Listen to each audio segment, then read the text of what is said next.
ನಮಸ್ಕಾರ, ನೀವು ನೋಡ್ತಾ ಇದ್ದೀರಾ ಸುದ್ದಿ ಸಮಯ ನ್ಯೂಸ್ ಚಾನಲ್. ಇದು ಲೋಕಲ್ ಎಕ್ಸ್ಪ್ರೆಸ್. ನಾನು ಮಹರುದಡ ಆಕುಳಗಿ. ಮತ್ತೆ ಹೊಸ ಸುದ್ದಿಗಳನ್ನು ತೆಗೆದುಕೊಂಡು ನಾವು ನಿಮ್ಮ ಮುಂದೆ ಬರ್ತಾ ಇದ್ದೀವಿ. ಈ ದಿನದ ಪ್ರಮುಖ ಹೆಡ್ಲೈನ್ಸ್ಗಳನ್ನು ನೋಡ್ಕೊಂಡು ಬರೋಣ. ಜಿಲ್ಲಾ ಚುನಾವಣಾಧಿಕಾರಿ ಹಾಗೂ ಜಿಲ್ಲಾ ಪೊಲೀಸ್ ಅಧೀಕ್ಷಕರಿಂದ ಮಸ್ಟರಿಂಗ್ ಕೇಂದ್ರಕ್ಕೆ ಭೇಟಿ ಮತ್ತು ಪರಿಶೀಲನೆ. ಮತಗಟ್ಟೆ ಸಾಮಾನುಗಳನ್ನು ವಿತರಣೆ ಮಾಡಿದ ಡಿಸಿ ಗೋವಿಂದ ರೆಡ್ಡಿ. ತಪ್ಪದೇ ಮತದಾನ ಮಾಡುವಂತೆ ಜನತೆಗೆ ಸಲಹೆ. ವಕೀಲರ ಮೇಲಿನ ಮಾರಣಾಂತಿಕ ಹಲ್ಲೆ ಪ್ರಕರಣ ಭೇದಿಸಿದ ಬೀದರ್ ನಗರ ಪೊಲೀಸರು. ವ್ಯಾಜ್ಯದಿಂದ ಈ ಹಲ್ಲೆಯಾಗಿದ್ದು ಕಂಡುಬಂದಿದೆ. 3 ಆರೋಪಿಗಳನ್ನು ಬಂಧಿಸಿದ ಪೊಲೀಸ್ ಇಲಾಖೆ. ಪ್ರಶಂಸೆ ವ್ಯಕ್ತಪಡಿಸಿದ ಎಸ್ಪಿ ಚನ್ನಬಸವಣ್ಣ ಎಸ್ಎಲ್. ಆರ್ಆರ್ಕೆ ಸಮಿತಿ ನೂತನ ಅಧ್ಯಕ್ಷರಾಗಿ ಪ್ರಫುಲ್ ರಮೇಶ್ ಕುಮಾರ್ ಪಾಂಡೆ ಆಯ್ಕೆ. ನಾಮನಿರ್ದೇಶನ ಮಾಡಿದ ಶರಣಬಸಪ್ಪ ದೇಶಮುಖ್.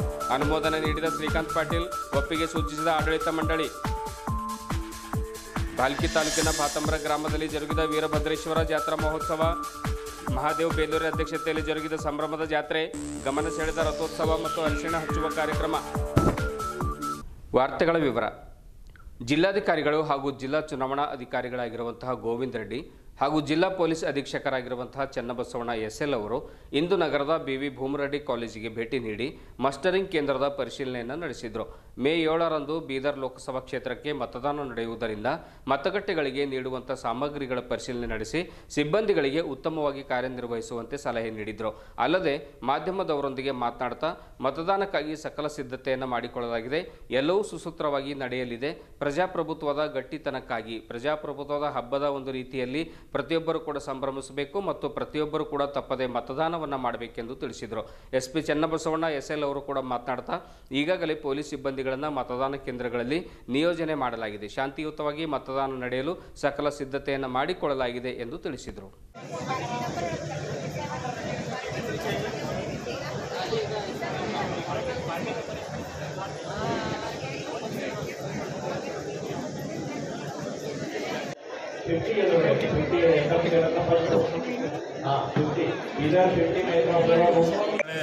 ಮೇ 7 ತಮಗೆಲ್ಲರಿಗೂ ಗೊತ್ತಿರುವ ಹಾಗೆ ಲೋಕಸಭಾ ಚುನಾವಣೆ ಇದೆ. ಇವತ್ತು ಎಲ್ಲ ತಾಲೂಕು ಕೇಂದ್ರಗಳಿಂದ ನಾವು ಪೋಲಿಂಗ್ ಪಾರ್ಟಿಗಳನ್ನು ಡಿಸ್ಪ್ಯಾಚ್ ಮಾಡ್ತಾ ಇದ್ದೀವಿ. ಪ್ರತಿಯೊಂದು ಅಸೆಂಬ್ಲಿ ಕಾನ್ಸ್ಟಿಟ್ಯೂನ್ಸಿಯಿಂದ 2000 ಜನ ಇವತ್ತು ಪೋಲಿಂಗ್ ಬೂತ್ಗಳಿಗೆ ಹೋಗಿ ಮುಟ್ಟೋರದಾರ. ಪ್ರತಿಯೊಂದು ಪೋಲಿಂಗ್ ಬೂತ್ನಲ್ಲಿ 4 ಜನ ನಮ್ಮ ಪೋಲಿಂಗ್ ಸ್ಟಾಫು, ಒಬ್ಬರು ಪ್ಯೂನು, ಪೊಲೀಸು, ಮೈಕ್ರೋ ಅಬ್ಸರ್ವರು, ವಿಡಿಯೋಗ್ರಾಫರ್ ಈ ರೀತಿ ಸಿಬ್ಬಂದಿ ಅದಾರ. ಹೀಗಾಗಿ ಅವ್ರಿಗೆ ಪೋಲಿಂಗ್ ಬೂತ್ಗಳನ್ನು ಅಲಾಟ್ಮೆಂಟ್ ಮಾಡಿ ಮೆಟೀರಿಯಲನ್ನು ಕೊಡತ್ತೀವಿ. ಸೊ ಬೇರೆ ಬೇರೆ ತಾಲೂಕುಗಳಿಂದ ಮುಂಜಾನೆ ಪೋಲಿಂಗ್ ಸ್ಟಾಫು ಬಂದಿದ್ದಾರೆ, ಟಿಫಿನ್ ಮಾಡ್ಕೊಂಡು ಈಗ ಮೆಟೀರಿಯಲ್ಸ್ ತೊಗೊಳತ್ತಾರೆ. ಇನ್ನೂ ಒಂದು ತಾಸಿನಲ್ಲಿ ಮೆಟೀರಿಯಲ್ ತೊಗೊಂಡು ಎಲ್ಲರೂ ಡಿಸ್ಪ್ಯಾಚ್ ಆಗ್ತಾರೆ. ವಿಶೇಷವಾಗಿ ನಿನ್ನೆಗೆ ನಮಗೆ ಊಷ್ಣಲ್ಲೇ ಮುಗಿಬೋದಂತ ಅಂದಾಜಿತ್ತು. ಬಟ್ ಇಂಡಿಯನ್ ಮೆಟ್ರಾಲಜಿಕಲ್ ಡಿಪಾರ್ಟ್ಮೆಂಟ್ನವರು 6 ಮತ್ತು 7ನೇ ತಾರೀಕಿಂತ ಸಹ ನಮಗೆ ಉಷ್ಣ ಅಲೆ ಇರ್ತೈತೆ ಅಂತ ಹೇಳಿದ್ದಾರೆ. 42 ಡಿಗ್ರಿ ಸುಮಾರು ನಮ್ಮದು ಮತ್ತು 6ನೇ ತಾರೀಕು ಮತ್ತು 7ನೇ ತಾರೀಕು ಇರ್ತೈತಿ. ಸೊ ಹೀಗಾಗಿ ನಾವು ಪೋಲಿಂಗ್ ಪಾರ್ಟೀಸ್ಗೆ ನಾವು ಹೆಚ್ಚುವರಿ ನಾವು ಮುಂಜಾಗ್ರತೆ ಕ್ರಮಗಳನ್ನು ನಾವು ಕೈಗೊಂಡಿದ್ದೀವಿ. ಅವ್ರಿಗೆ ORS ಪಾಕೆಟ್ಗಳನ್ನು ಸಹ ಈಗಾಗಲೇ ಕೊಟ್ಟಿದ್ದೀವಿ. ಎಲ್ಲ ಆಶಾ ಕಾರ್ಯಕರ್ತರು ಮತ್ತು ಡಾಕ್ಟರ್ಸ್ ಸಹ ಪೋಲಿಂಗ್ ಬೂತ್ಗೆ ಸಮೀಪಿಸಲಿಕ್ಕೆ ನಾವು ಸೂಚಿಸಿದ್ದೀವಿ. ನಮ್ಮದು ಮತದಾರರಲ್ಲಿ ವಿನಂತಿ ಏನಂದರೆ, ಸೊ ನಾಳೆಯೂ ಸಹ ಎಲ್ಲ ಕಡೆ 40ರಿಂದ 42ವರೆಗೆ ಟೆಂಪ್ರೇಚರ್ ಇರ್ತೈತಿ. ಇದು ನಮ್ಮ ಬೀದರ್ಗೆ ಜಾಸ್ತಿನೇ 42 ಡಿಗ್ರಿ ಟೆಂಪ್ರೇಚರ್. ಬಟ್ಟು ಮುಂಜಾನೆ ವೇಳೆಯಲ್ಲಿ ಸ್ವಲ್ಪ ಮಧ್ಯಾಹ್ನ ಬಿಸಿಲು ಇರೋ ಕಾರಣಕ್ಕೆ ಕಡಿಮೆ ಆಗ್ಬೋದು ನಮ್ಮದು ವೋಟಿಂಗ್ ಪರ್ಸೆಂಟೇಜು. ಮುಂಜಾನೆ ಮತ್ತು ಸಾಯಂಕಾಲ ದಯಮಾಡಿ ಬಂದು ಮತದಾನವನ್ನು ಮಾಡಿರಿ ಅನ್ನೋದು ನಮ್ಮದು ವಿನಂತಿ ಇದೆ. ಸೊ ಈ ಬಿಸಿಲಿನ ಹೊಡೆತವನ್ನು ತಾಳ್ಕೊಂಡು ನಾವು ಮತದಾನವನ್ನು ನಾವು ಮಾಡಬೇಕಾಗಿದೆ. ಪ್ರತಿಯೊಂದು ಪೋಲಿಂಗ್ ಬೂತ್ ಮುಂದೆ ನಾವು ಈಗಾಗಲೇ ಶಾಮಿಯಾನವನ್ನು ಹಾಕ್ಸಿದ್ದೀವಿ, ವೇಟಿಂಗ್ ರೂಮ್ಸನ್ನು ಸಹ ಮಾಡಿಸಿದ್ವಿ, ಕುಡಿಯ ನೀರಿನ ವ್ಯವಸ್ಥೆಯನ್ನು ಸಹ ಮಾಡಿದ್ದೀವಿ. ಸೊ ಉಷ್ಣಾಲಯ ಜೊತೆ ನಾವು ಮತದಾನವನ್ನು ಎದುರಿಸಲಿಕ್ಕೆ ಎಲ್ಲ ಸಕಲ ಸಿದ್ಧತೆಗಳನ್ನು ಮಾಡಿಕೊಂಡಿದ್ದೀವಿ. ಮತಗಟ್ಟೆಗಳಿಗೆ ಸಫಿಷಿಯೆಂಟ್ ಆಗಿ ಏನಂದರೆ ಪೊಲೀಸು ಮತ್ತು ಅರೆ ಸೇನಾ ಪಡೆಗಳು, KSRP ಹಾಗೂ ನಮ್ಮ ಸಿವಿಲ್ ಅಧಿಕಾರಿಗಳು ಮತ್ತು ಸೆಕ್ಟರ್ ಮೊಬೈಲ್ಗಳು ಕೂಡ ಏನಂದರೆ ಡಿಪ್ಲಾಯ್ಮೆಂಟ್ ಆಗಿದೆ. ಬೀದರ್ ಜಿಲ್ಲೆಯ ಎಲ್ಲ ಮತದಾರರಲ್ಲಿ ನಾವು ಮನವಿ ಮಾಡೋದೇನೆಂದರೆ, ನಾಳೆ ತಾವೆಲ್ಲ ಬಂದು ಮತದಾನ ಮಾಡಿ ಶಾಂತ ರೀತಿಯಿಂದ ಮಾಡಬೇಕು. ಶಾಂತಿ ಸುವ್ಯವಸ್ಥೆಯನ್ನು ಕಾಪಾಡಲಿಕ್ಕೆ ಎಲ್ಲ ವ್ಯವಸ್ಥೆಗಳನ್ನು ಮಾಡಲಾಗಿದೆ. ಈಗಾಗಲೇ ಏಪ್ರಿಲ್ 28ರಂದು ವಕೀಲರಾದ ಬಾಬುಶೆಟ್ಟಿ ಅವರ ಒಂದು ಮುಖಕ್ಕೆ ಖಾರದ ಪುಡಿಯನ್ನು ಎರಚಿ ದುಷ್ಕರ್ಮಿಗಳು ಮಾರಣಾಂತಿಕ ಹಲ್ಲೆಯನ್ನು ನಡೆಸಿದರು. ಹೀಗಾಗಿ ಬೀದರ್ ನ್ಯೂ ಟೌನ್ ಪೊಲೀಸ್ ಠಾಣೆಯಲ್ಲಿ ಪ್ರಕರಣ ಕೂಡ ದಾಖಲಿಸಿದರು. ಪ್ರಕರಣದ ಜಾಡು ಹಿಡಿದು ಹೊರಟ ಪೊಲೀಸ್ ಸಿಬ್ಬಂದಿಗಳು ಅದೇ ಒಂದು ಸ್ಥಳದಲ್ಲಿ ಅಂತಂದರೆ 6 ದಿನದಲ್ಲಿ ಆರೋಪಿಗಳನ್ನು ಬಂಧಿಸುವಲ್ಲಿ ಯಶಸ್ವಿಯಾಗಿದ್ದಾರೆ. ಆರೋಪಿಗಳಿಂದ ಕಾರು ವಶಪಡಿಸಿಕೊಂಡಿದ್ದು ನ್ಯಾಯಾಂಗ ಬಂಧನಕ್ಕೆ ಒಪ್ಪಿಸಿದ್ದಾರೆ. ಉಳಿದ 3 ಆರೋಪಿಗಳ ಬಂಧನಕ್ಕೆ ಜಾಲವನ್ನು ಬೀಸಿ ಶೀಘ್ರದಲ್ಲಿ ಬಂಧಿಸಲಾಗುವುದು ಎಂದು ಸುದ್ದಿಗೋಷ್ಠಿಯಲ್ಲಿ ಜಿಲ್ಲಾ ಪೊಲೀಸ್ ಅಧೀಕ್ಷಕರಾಗಿರುವಂತಹ ಚನ್ನಬಸವಣ್ಣ ಎಸ್ಎಲ್ ಅವರು ತಿಳಿಸಿದರು. ನಗರದ ಎಸ್ಪಿ ಕಚೇರಿಯ ಒಂದು ಆವರಣದಲ್ಲಿ ನಡೆದಿರುವಂತಹ ಸುದ್ದಿಗೋಷ್ಠಿಯನ್ನು ಉದ್ದೇಶಿಸಿ ಮಾತನಾಡಿರುವಂತಹ ಅವರು, ವಕೀಲರು ಜಗಳದಲ್ಲಿದ್ದ ಜಮೀನನ್ನು ಖರೀದಿ ಮಾಡಿದ್ದೇ ಹಲ್ಲೆಗೆ ಕಾರಣ ಎಂದು ಹೇಳಲಾಗಿದೆ. ಪ್ರಕರಣ ಪತ್ತೆ ಹಚ್ಚುವಲ್ಲಿ ಪಾಲ್ಗೊಂಡ ಎಲ್ಲ ಅಧಿಕಾರಿಗಳು ಹಾಗೂ ಸಿಬ್ಬಂದಿಗಳ ಕಾರ್ಯಕ್ಕೆ ಮಾನ್ಯ ಜಿಲ್ಲಾ ಎಸ್ಪಿ ಅಧೀಕ್ಷಕರು ಅಂದರೆ ಎಸ್ಪಿ ಜಿಲ್ಲಾ ಪೊಲೀಸ್ ಅಧೀಕ್ಷಕರು ಪ್ರಶಂಸೆಯನ್ನು ವ್ಯಕ್ತಪಡಿಸಿದ್ದಾರೆ. ಅಲ್ಲದೆ ಬಹುಮಾನ ನೀಡಿದ್ದಾರೆ. ಇದೇ ವೇಳೆ ಹೆಚ್ಚುವರಿ ಪೊಲೀಸ್ ಅಧೀಕ್ಷಕರಾಗಿರುವಂತಹ ಮಹೇಶ್ ಮೇಘಣ್ಣವರು ಸೇರಿದಂತೆ ಸಿಬ್ಬಂದಿ ವರ್ಗದವರು ಹಾಜರಿದ್ದರು.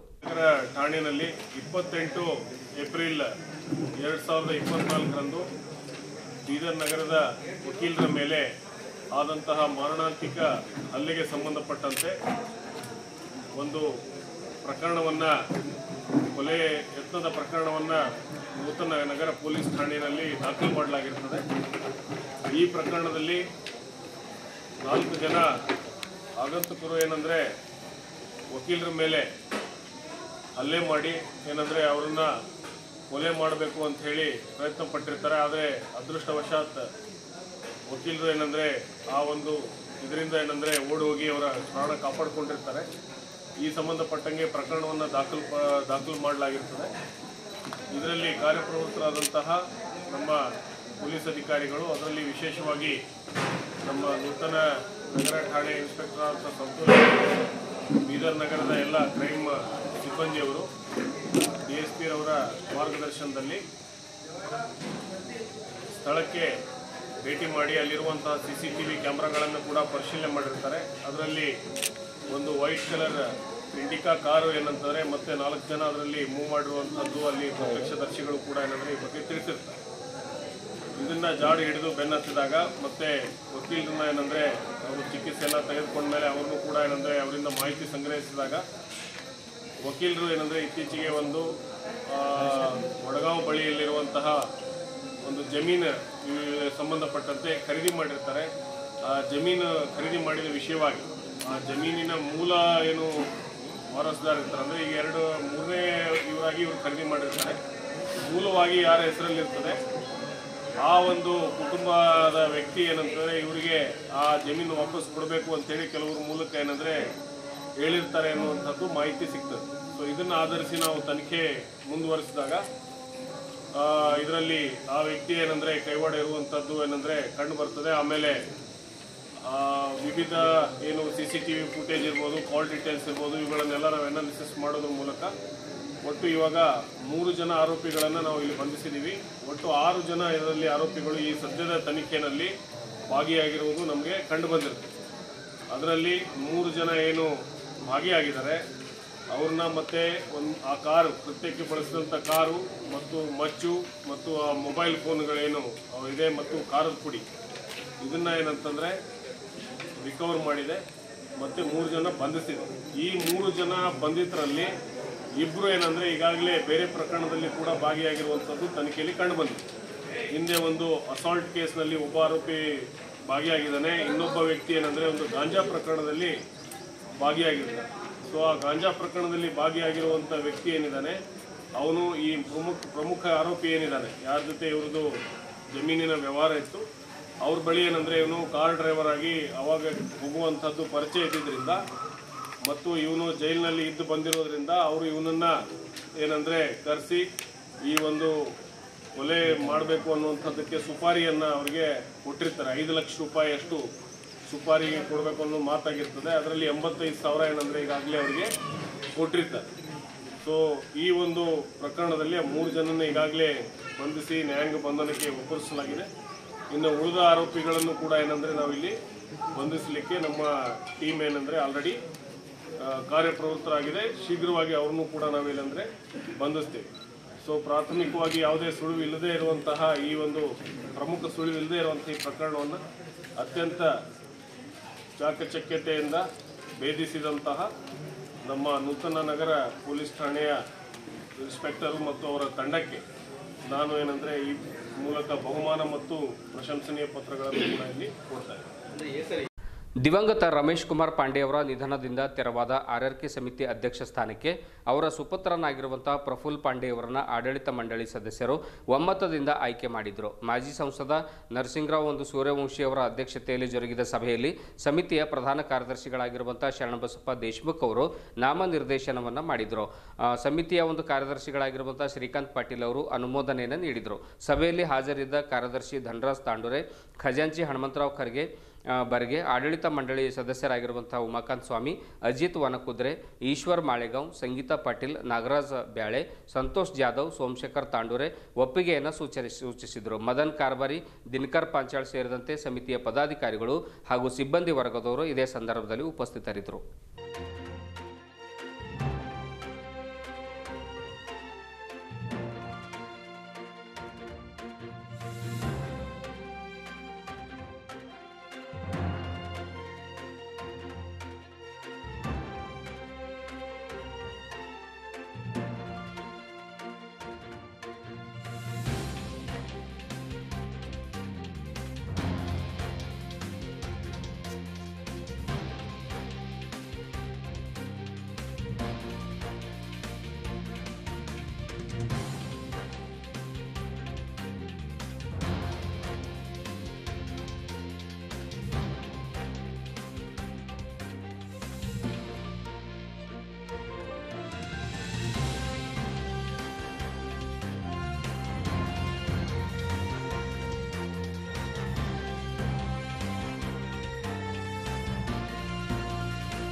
ಭಾಲ್ಕಿ ತಾಲೂಕಿನ ಭಾತಂಬ್ರ ಗ್ರಾಮದಲ್ಲಿ ಶ್ರೀ ವೀರಭದ್ರೇಶ್ವರರ ಜಾತ್ರಾ ಮಹೋತ್ಸವ ಸಂಭ್ರಮ ಮತ್ತು ಸಡಗರದ ಮಧ್ಯೆ ಜರುಗಿತು. ಏಪ್ರಿಲ್ 30ರಿಂದ ಮೇ 6ರವರೆಗೆ ಪ್ರತಿದಿನ ವಿವಿಧ ಕಾರ್ಯಕ್ರಮಗಳು ಜರುಗಿದವು. ರಥೋತ್ಸವ, ಜಂಗಿ ಕುಸ್ತಿಗಳು, ಅರಿಶಿಣ ಹಚ್ಚುವಂಥ ಕಾರ್ಯಕ್ರಮ, ಪಲ್ಲಕ್ಕಿ ಮೆರವಣಿಗೆ, ಅಗ್ನಿ ಪ್ರದಕ್ಷಿಣೆ, ಸಂಗೀತ ಕಾರ್ಯಕ್ರಮಗಳು, ಕಳಸಾರೋಹಣ, ಅಗ್ನಿ ಪೂಜೆ, ಕುಂಭಕಳಶ ಮೆರವಣಿಗೆ ಕಾರ್ಯಕ್ರಮಗಳು ಜನರಲ್ಲಿ ಭಕ್ತಿಯನ್ನು ಹುಟ್ಟಿಸಿದವು.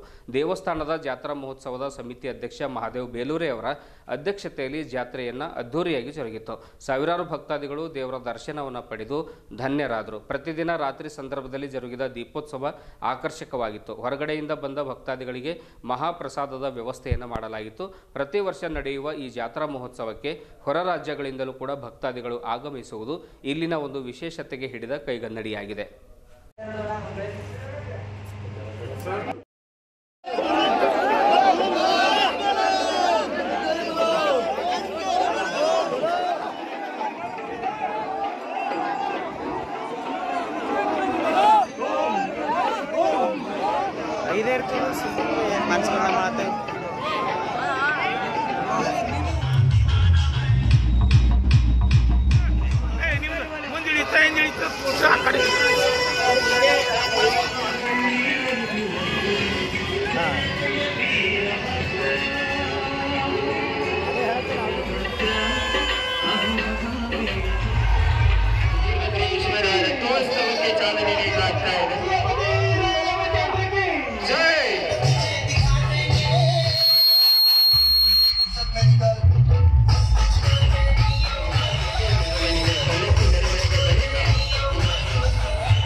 ರಥೋತ್ಸವ ಈಗ ಆರಂಭಗೊಂಡಿದೆ.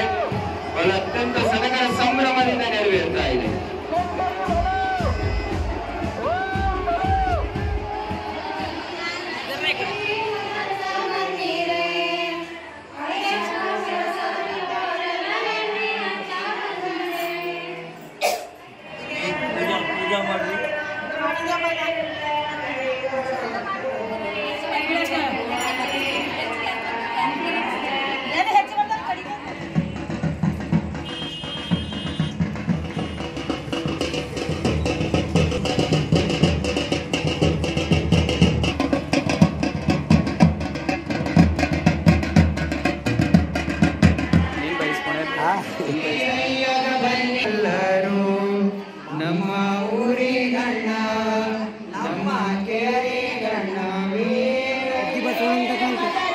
ಅಣ್ಣ ವೀರಯ್ಯಗ ಬಂದೆ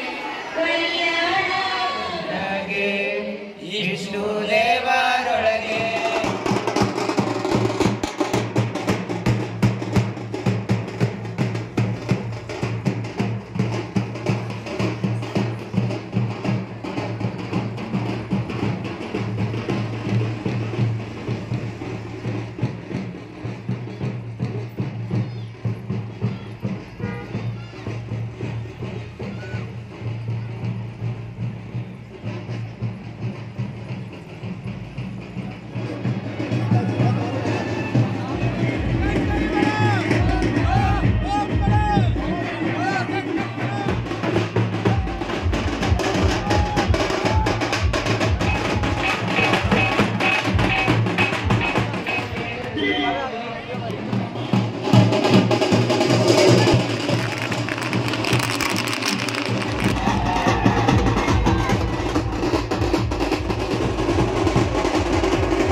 ರಥೋತ್ಸವ ಸಂಪನ್ನಗೊಳ್ತಾ ಇದೆ.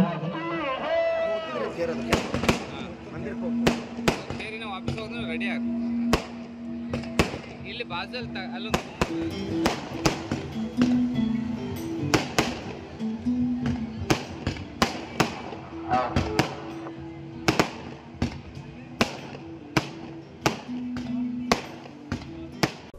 ಇದುವರೆಗೂ ಸುದ್ದಿ ಕೊಟ್ಟಿರುವ ನಾನು ಮಹಾರುದ್ರ ಡಾಕುಳಿಗೆ ಮತ್ತೆ ಮುಂದಿನ ವಾರ್ತೆಗಳೊಂದಿಗೆ ಭೇಟಿಯಾಗೋಣ. ವಂದನೆಗಳು.